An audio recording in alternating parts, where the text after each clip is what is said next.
হে বান্ধৱসকল, আপোনাক সবক ভাগৱত জ্ঞান চেনেললৈ আদৰণি জনাইছোঁ। কৃষ্ণ।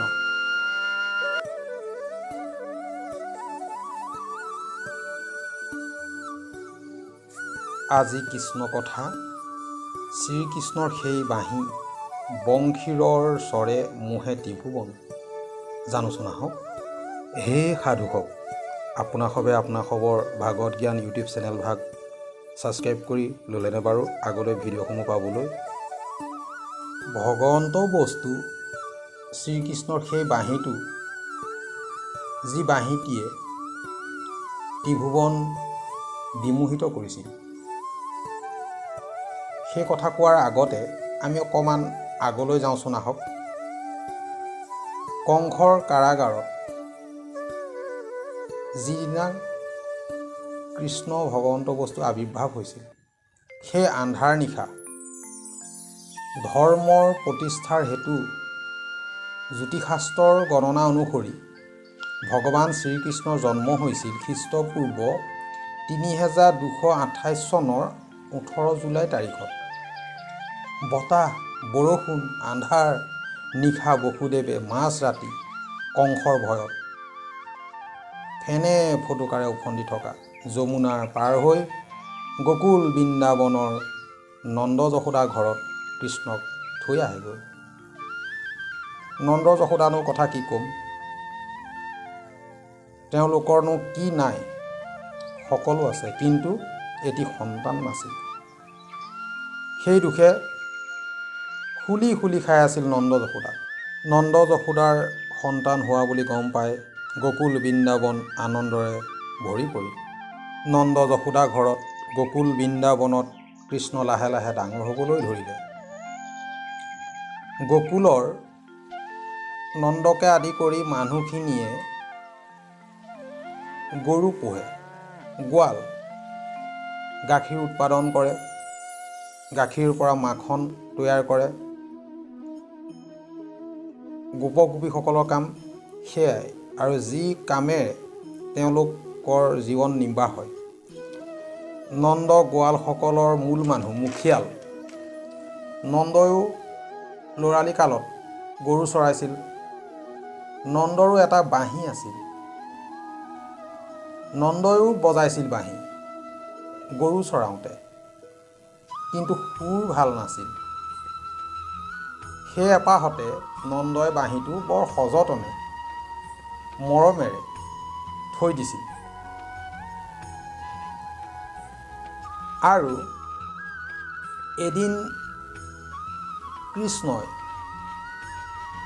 ঘৰৰ ভিতৰত লুৰুকি বিদাৰি থাকোঁতে সেই বাঁহীটো পালে। হয়তো কৃষ্ণৰ বাঁহীটোৰ বিষয়ে বহু কথা বহুজনে কৈছে। কোনোবাই কৈছে যে বাঁহ জাতি তৰিবৰ কাৰণে বাঁহ জাতিটোৱে উদ্ধাৰৰ হেতুকে কৃষ্ণক বাঁহীটো দিছে। হয়তো কোনোৱে কৈছে যে কৃষ্ণ জন্ম হোৱাৰ লগে লগে শিৱই সেই বাঁহী ভাগ কৃষ্ণক দিছিলেহি। কিন্তু আজি আমি সেইখিনি কথা নেপাতোঁ, আমি বেলেগ কথা পাতিম। তেতিয়া কি হ'ল, সেই কৃষ্ণই সেই বাঁহীটো পালে, যিটো বাঁহী নন্দই ভালকৈ বজাব নোৱাৰাৰ কাৰণে সযতনে হৈছিল। কিন্তু শিশু কৃষ্ণই সৰুৰ পৰা সেই বাঁহীটোত সুৰ দিবলৈ যত্ন কৰিছিল। যশোদাই পুৱাই চিঞৰি চিঞৰি কৃষ্ণক বিচনাতে জগায়, বাপু কৃষ্ণ উঠিলিনে? কৃষ্ণক পুনৰ আকৌ যশোদা মায়ে চিঞৰেহি, কৃষ্ণ তই উঠিলিনে? নন্দ যশোদাৰ গৰু এপাল, সেইদৰে আন গোপসকলৰো ঢেৰ গৰু। সেই চৰণীয়া পথাৰ গকুল বৃন্দাবনত সেই গোপ শিশুসকলে চৰাবলৈ লৈ যায়, লগতে কৃষ্ণও সেই গোপ শিশুসকলৰ লগতে গৰু চৰাবলৈ যায়। কিন্তু কৃষ্ণ আকৌ পুৱা শুই ভাল পায়। সেইকাৰণে যশোদা মায়ে খুব চিঞৰে উঠিবৰ কাৰণে, কাৰণ মাছৰ চিকুণ মুৱা, টোপনি চিকুণ পুৱা। কৃষ্ণ নুঠা দেখি যশোদা আয়ে আকৌ চিঞৰে ঘনে ঘনে, উঠৰে উঠ বাপু, গোপাল হে নিশি পৰ ভাত ভৈল। এইদৰে যেতিয়া চিঞৰে, আকৌ কোনোবা সময়ত তেজৰে কমলাপতি পৰভাত। যশোদাই কয়, দামে সুদামে ডাকে তেৰি লৈ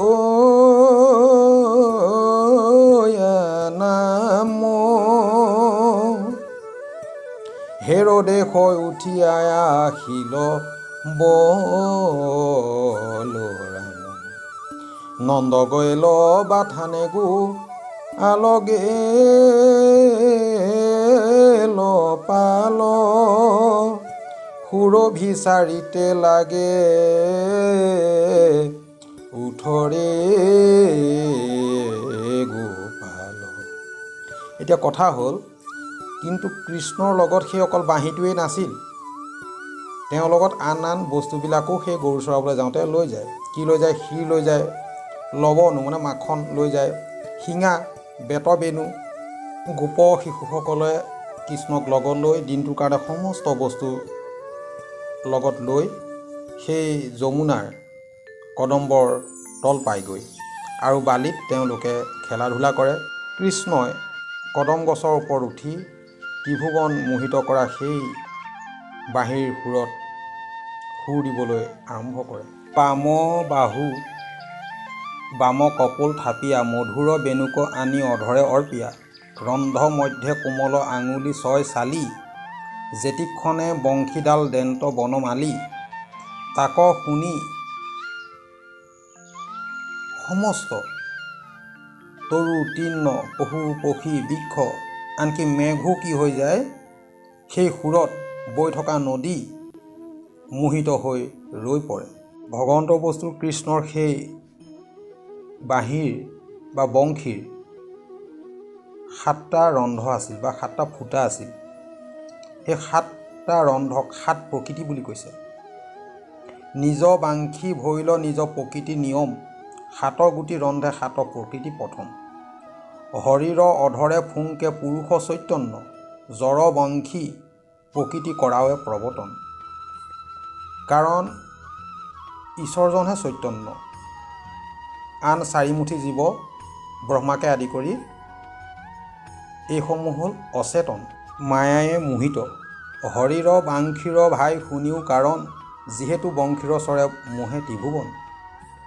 প্ৰভুৰ কৃষ্ণই যেতিয়া সেই বাঁহীত সুৰ ৰূপিত কৰে, সমস্ত মায়াময় জীৱসমূহ সেই সুৰত মোহিত হৈ পৰে। হৰিৰ বাংশীয়ে ত্ৰিভুৱন মোহে কৰে, এহি হেতু বাংশী নিজ মায়া ভগৱন্ত, ত্ৰিভুৱন মোহে নিৰৱধি বজাৱন্ত। এই বাঁহীটো 3টা গুণ আছে। বজালে বাজে, মিঠাকৈ বাজে, আৰু গাত নথকাকৈ বাজে। আৰু কি হয়, এই বাঁহীৰ সুৰত যশোদাকে আদি কৰি সেই গোপ গোপী সকলকো কি কৰি আছে, এই বাঁহীয়ে মোহিত কৰি ৰাখিছে। যশোদা মাৰ বাবে আইৰ বাবে এই বাঁহীটোৱে মা মাকৈ ফুংকে। আৰু ঠিক সেইদৰে গোপীসকলৰ বাবে বাঁহীৰ শব্দই ৰাধা, বৃন্দা, ৰাধিকা এই সুৰত সুৰ তুলি পেলাই কৃষ্ণই সুৰ তোলে। ঠিক তেনেদৰে গোপসকলৰ বাবে এই বাঁহীটোৱে সুৰ তোলে। শ্ৰীদাম, সুদাম এনেদৰে এই বাঁহীত সুৰ তোলে। আৰু গায়কসকলক কি বুলি এই বাঁহীৰে মাতে? কৃষ্ণৰ সেই বাঁহীৰেই সেই গায়কসকলক মাতি আনি ওচৰলৈ লৈ আহিব পাৰে। ধাৱলী, শ্যামলী, কাঢ়লী এনেকৈ সেই সুৰেৰে সেই গায়কসমূহকো আহিব সময়ত বাঁহীৰেই মাতি পেলাই আকৌ ঘৰমুখী হয়। কৃষ্ণৰ বাঁহীত আৰু কিছু কথা আছে, যিখিনি কথা আপোনাক সবে জানে যে যেতিয়া ৰাসক্ৰিয়া হৈছিল, সেই মাজ ৰাতি পূৰ্ণিমা ৰাতি কৃষ্ণই সেই বাঁহী বজাইছিল। সেই বাঁহীৰ সুৰত সেই গোপীসকল সেই বৃন্দাবনলৈ ঢাপলি মেলিছিল। সেই বাঁহীৰ যি সুৰ তাক আমাৰ নিচিনা এজন নিকিন সেৱকে আমি কৈ শেষ কৰিব নোৱাৰোঁ। আৰু মহামহিমা আছে এই বাঁহীত, যি বাঁহীৰ সুৰত সেই গোপগোপীসকল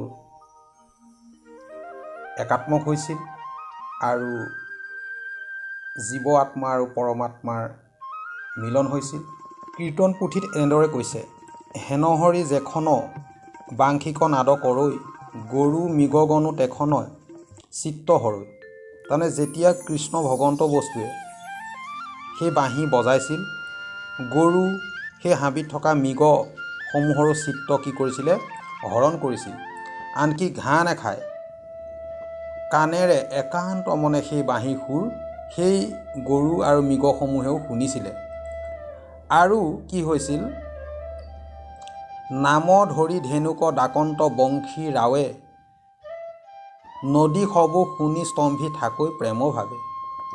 আকৌ কি হৈছিল? সেই গৰুসমূহকো নাম ধৰি পেলাই প্ৰভু ভগৱন্ত কৃষ্ণই বাঁহীতে মাতিছিল। কি বুলি মাতিছিল? শ্যামলী, ধাৱলী, কাহলী বুলি। ঠিক নদীসমূহেও সেই কৃষ্ণৰ বাঁহীৰ সুৰত স্তম্ভী ৰৈ গৈছিল। বিৰহত উত্তাউল সেই গোপীসকলে কৃষ্ণৰ বিৰহত কৃষ্ণৰ গুণ গাথাসমূহ এনেদৰে বৰ্ণনা কৰিছে। বংশীৰ নিচানে হৰি ডাকি আনা ধেনু, শুনি তৰু লতা প্ৰেমে পুলকিত তনু। গৰুসমূহক, গাইসমূহক যেতিয়া সন্ধ্যা ঘৰলৈ আহিব লাগে, সেই বাঁহীতেই সুৰ দি সেই গাইসমূহক মাতি আনে। আৰু সেই বৃন্দাবনৰ তৰু তৃণ লতাসমূহ সেই বাঁহীৰ সুৰত পুলকিত হৈ পৰে। ফল ফুল ভৰে নম্ৰ হুয়া মধু চঐ, ভৈলয় আত্মা সাক্ষাতে বৃক্ষৰ ভাৱে কৰৈ। আকৌ কি কৈছে? সুন্দৰ অধৰে যেবে কৰে বংশী ধ্বনি, মোহ হুয়া কমল বনৰো পশু শুনি। যে সেই বংশীৰ ধ্বনিত সেই পক্ষী চৰাইসমূহেও একান্ত মনে শুনি থাকে। আৰু এটা কথা কৈছে, সবাকো হৰিষ কৰাই পুৰী বংশীনাথ, মিত্ৰ বুলি কৰৈ মেঘে মধুৰ সংবাদ। ছত্ৰ ধৰি ওপৰে বৰিষে দিব্য ফুল, হেনহৰি বিয়োগে কি নুহিব আকুল। ভগৱন্ত বস্তু কৃষ্ণৰ গাৰ ৰং আছিল মেঘবৰণ, মেঘশ্যাম তনু। সেইবাবে মেঘসমূহেও নিজৰ মিত্ৰ বুলি পুষ্পবৃষ্টি কৰিছিল। আজি ইমানেই, আপোনালোকলৈ কৃষ্ণ কথা আগবঢ়ালোঁ। সেই সাধুসৱ কৰ্মব্যস্ততাৰ মাজতে কামসমূহ কৰিবলৈ যাওঁতে অপৰাধ ক্ষমা বিচাৰি পুনৰ লগ পোৱাৰ প্ৰতিশ্ৰুতিৰে এটি নতুন বিষয়ক লৈ কৃষ্ণ কথা আপোনালোকলৈ লৈ আহিম। আপোনালোকৰ অকণমান মৰম, অকণমান সঁহাৰি আমাৰ শক্তি। কৃষ্ণ শংকৰ গুৰু।